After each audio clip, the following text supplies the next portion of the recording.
Okay, welcome back. It's time for the front view. The same person, obviously. So all the proportions are going to be the same. And one of the reasons we picked John is because his proportions are very average.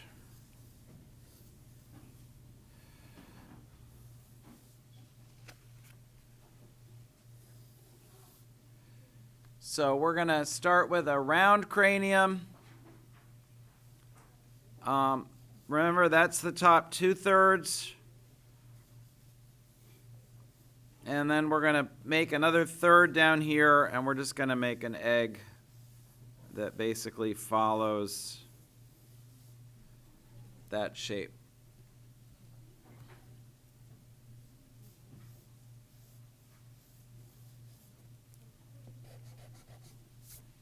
We're not going to do any skull details today.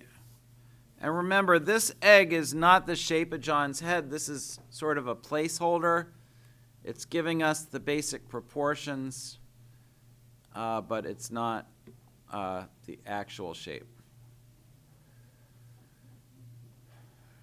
His eyes, as you noticed in the first drawing, do go exactly across the middle of his head. In other words, if we go across here, this distance here to here is exactly the same as this distance here to here. You can measure it for yourself.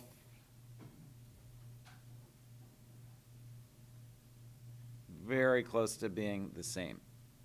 Notice I left a little space up here for his hair. So we're going to now draw a line across the middle of our egg for his eyes. And a number of you managed not to get the eyes in the middle on the profile view, so actually measure this with your pencil, just like this, to make sure you're in the middle this time.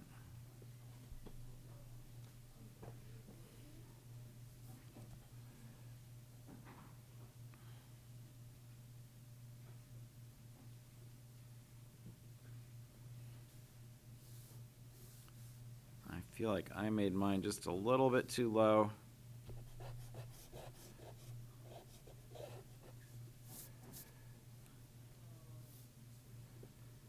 Okay.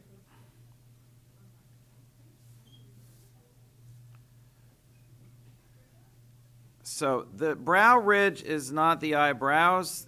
The eyebrows are below the brow ridge. Let's sort of just sketch them in lightly so we have some idea. That's sort of going to define roughly where the top of the eye socket is. And the next thing we're going to look at, and it's going to be helpful to measure this, is the eye spacing. It's always very important to get the eye spacing right. So what we're asking ourselves is, let's look at these. This is a question of intervals, okay? So this is one interval, there's another interval, and here's another interval. So notice that this interval here to here is the same as this one. So the cheekbone interval is about the same size as the width of the eye. This interval is bigger. This is like about an eye and a half. So what we have to do is make what looks like a large interval in the middle, like a little bigger than an eye would be. Divide this side in half, divide this side in half, and then check our work and make sure that this interval here is about 2/3 as big as this interval here. 2/3 to 3/4.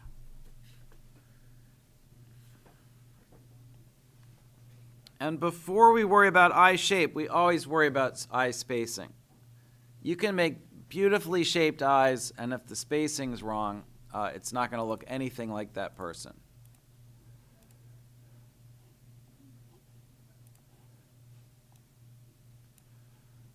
Okay, now we're going to get into eye shape. And the same in the other drawing, we blocked things in. We blocked in the hairline. We can think about the eye in terms of straight lines. So our eye level is going right across here. If I was to reduce this to a series of angles, I would end up with a shape like this. So let's try to draw that shape. We're going to come down below the line for the inside corner. We're going to go down slightly and then up again, and we're going to meet this line here. Then we're going to go up a little steeper and then almost straight across the top.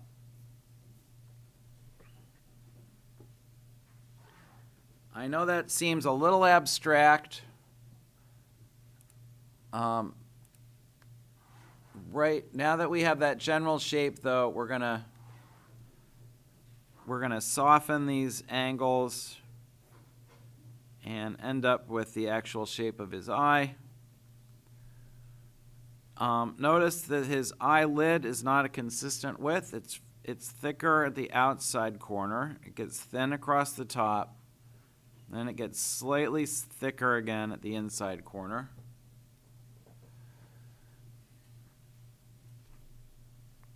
And now we're going to study something really important, which is the lower lid.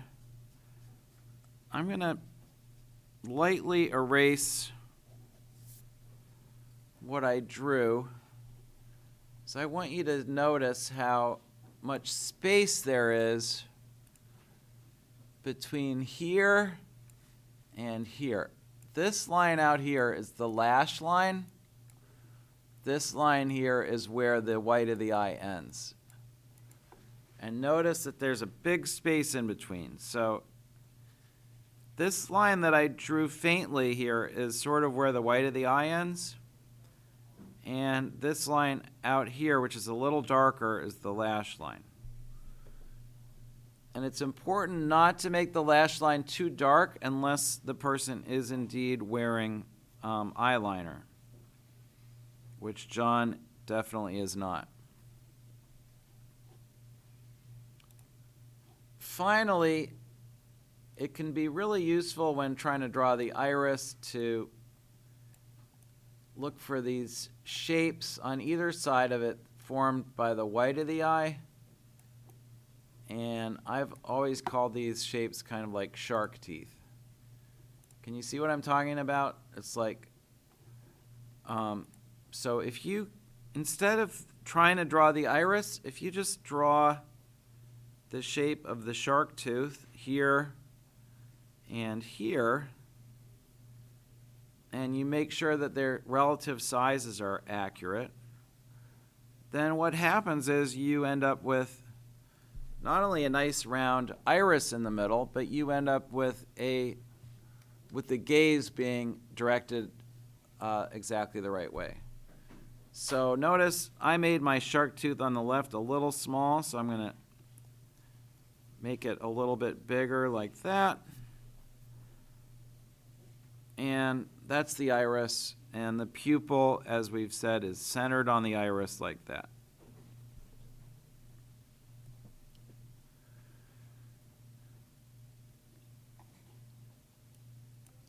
We're going to do the same steps on the other eye. People's eyes are not always exactly symmetrical, so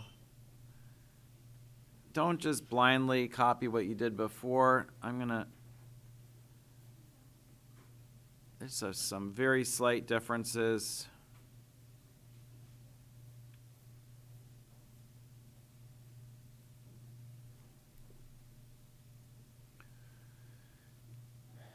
Especially the shape of the lid is a little fuller on the right.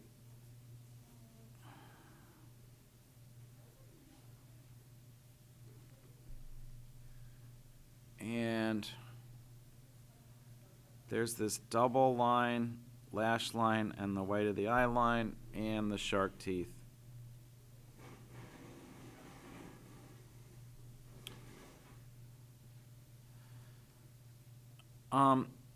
What we're seeing here, some very cool light effects that if you can capture these, people will think you're really an amazing artist, but it's pretty simple. Here's the pupil. That's the blackest part of the whole face. What I want you to notice here, though, and very few beginners get this right, is that, okay, so the iris is all shaded a little bit. Notice, though, that the iris is darker on the right,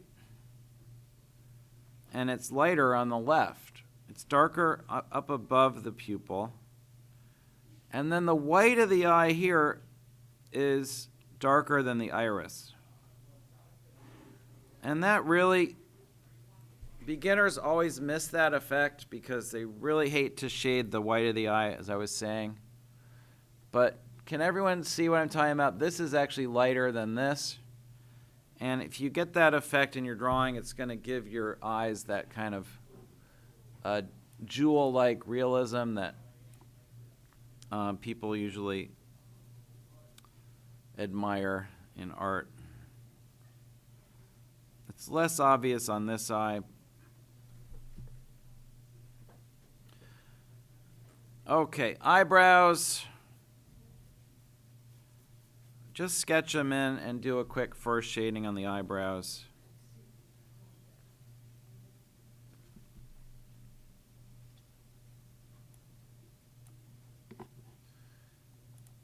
And we're moving quickly on to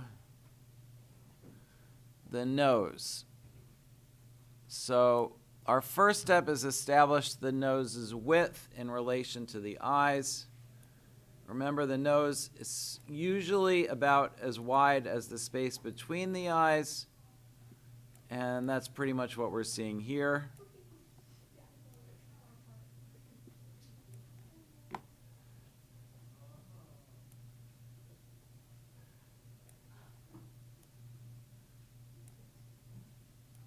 And we could use a little bit of fractional thinking here to make sure that we make the nose the right length. It should come back down to the bottom of the cranium.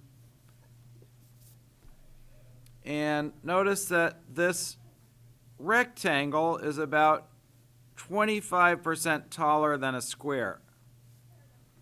So that's using a little bit of fractional thinking to establish the proportions of this box, and that's the box where we're going to draw the nose. Now, at least half of you are going to look at the screen for a second. At least half of you are going to draw the box of the nose, and then you're going to be like, oh, the nose couldn't possibly be that big, and you're going to draw a little nose like that. Okay, the reason we draw the box is because that's how big the nose is. It doesn't do any good to create construction lines unless you're willing to use them. So we're going to make this smile to start the nose touching the bottom of the box. We're going to draw the nostrils, which are kind of not so much teardrops, they're more circular. And then we're going to pull these parentheses all the way out so that they touch the outside of the box. And do not let yourself make any different choices on the basis of the way you think it should look. You've been drawing people wrong your whole life. The way you think it should look is probably not the way it looks. So whenever you measure something, trust your measurement, don't trust your intuition.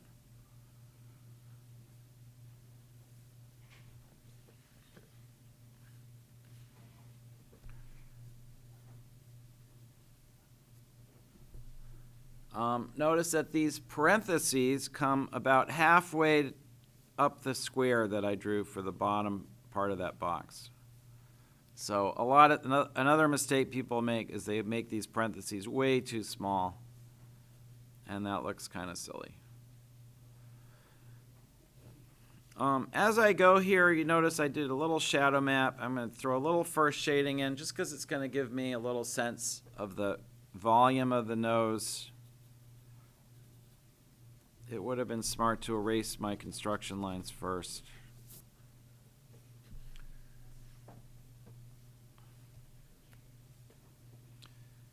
And now we're going to look for the line between the lips, which we already established is 1/3 of the way down between the bottom of the nose here, bottom of the chin. So we're going to mark that third right about here. Yes.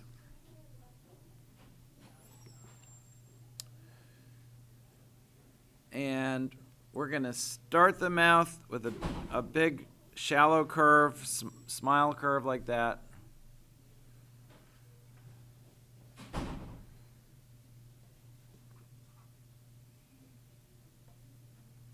And then his mouth is slightly downturned, so it's going to go down towards the outside corners and then back up just a little. Notice that the outside corners of the mouth are about as far apart as the insides of the irises. So if we come down from here and here, that's about where the mouth should be. Do not outline the upper lip, just throw a little shadow on there. And a little shadow under the bottom lip.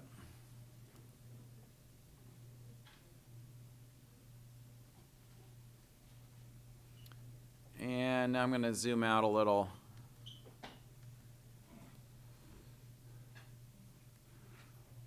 We're not looking for this to really look like John yet. We're not going to analyze that until we have the shape of his hair and his face. So while you're catching up, I'm going to do a little bit of shadow mapping and shading on my drawing. And then I'm going to come around and check your work in a second.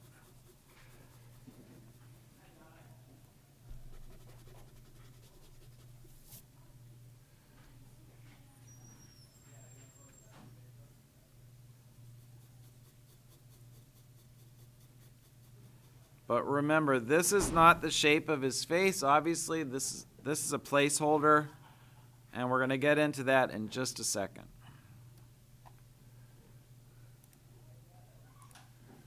So this is going to look more like him when it's the shape of his head.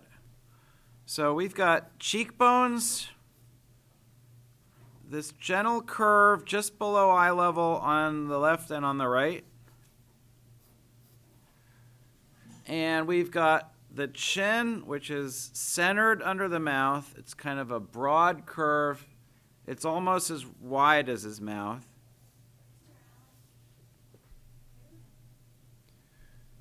And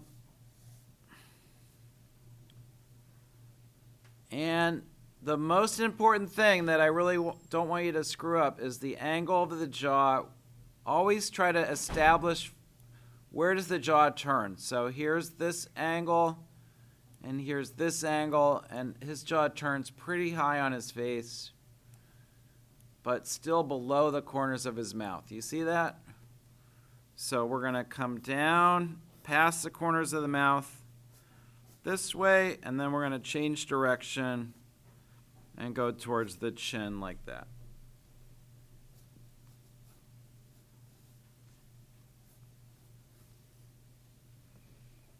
There are probably some things I'm going to want to change about this drawing, but I'm not letting myself edit yet. I want to get my first draft finished. That's something you probably heard from your English teachers.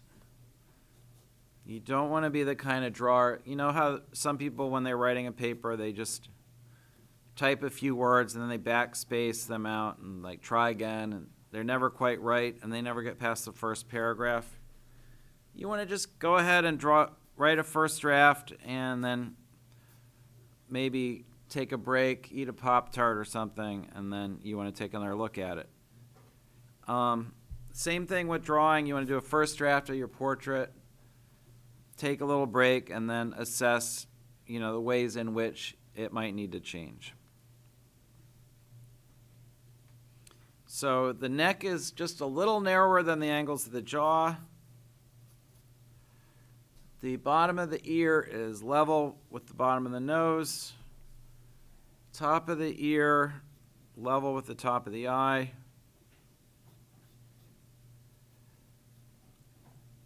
We're not going to get too lost in ear details from the front. They vary a lot more from the front because different parts of the ear are usually visible from the front. This one, for example, is much more prominent in this photograph.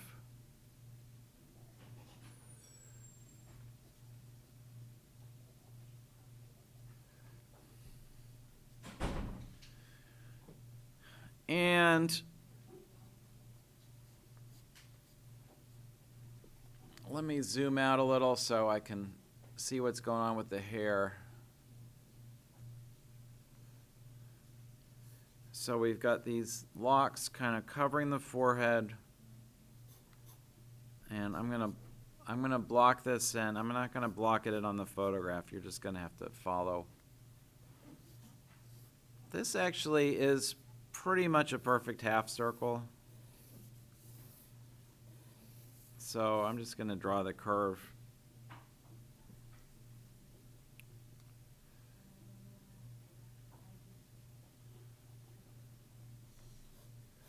And his head gets just a little wider than I drew it at the temples.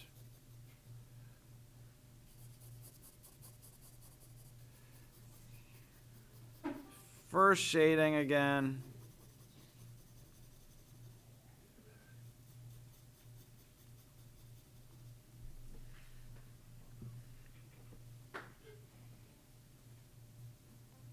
A little shadow under the bottom lip. Shadow under the chin, and a big shadow of the head that's cast onto the neck. To draw the hoodie, I'm going to imagine the line of the hoodie falling right behind his head, like that. You see how it cuts through the center of his chin? So I'm going to just sketch that line, and that's going to help me establish how far up the hoodie comes.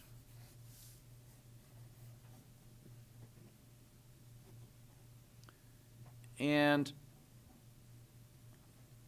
at this point, the drawing looks enough like John that I can start to assess the ways that it doesn't look like John. Obviously, the eyebrows need to be a little bit darker. That's the local color again.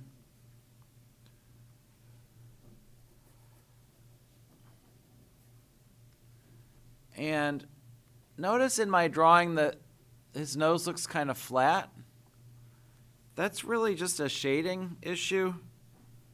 Where you put your shadow maps is just as important as where you put your actual contours. So see what happens when I just move this shadow edge slightly to the right, and now his nose looks less flat, and I can bring these shadow accents on the inside corners of the eyes a little closer together. If you're not to that point yet and you're still putting outlines in, don't worry about it, but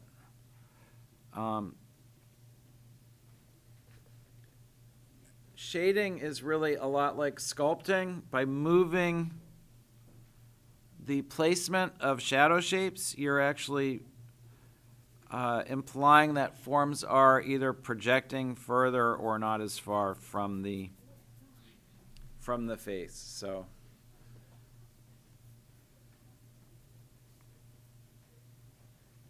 and a lot of people make the mistake of paying a lot of attention to the contours. In other words, like where forms meet, like this line, and they pay much less attention to where shadows end, like that line, and they're equally important.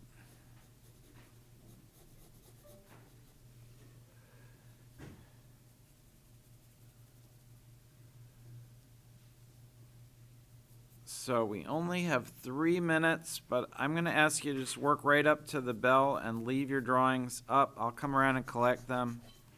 Make sure your names are on your drawings. I really would like to stop the video when the bell rings, so I'm just going to hurry and do a little more shading.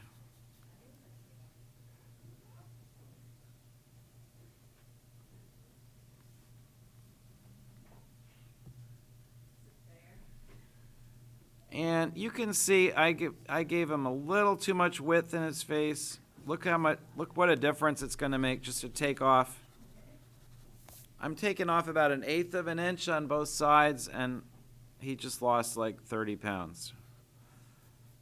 That's the kind of difference a small variation can make in a portrait drawing. And again, you would not be able to detect that small a change in most other drawing of most other things.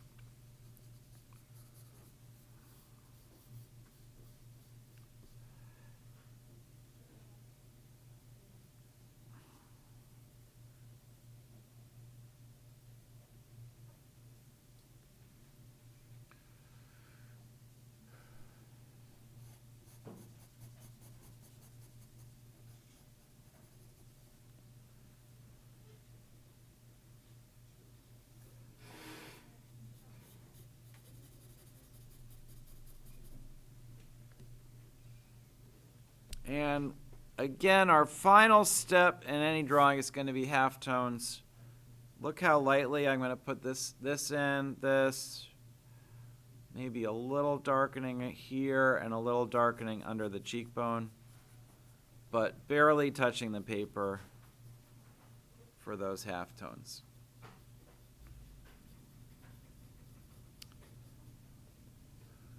Okay, to those watching at home, thank you for your attention. To those here, great job today, and see you next time.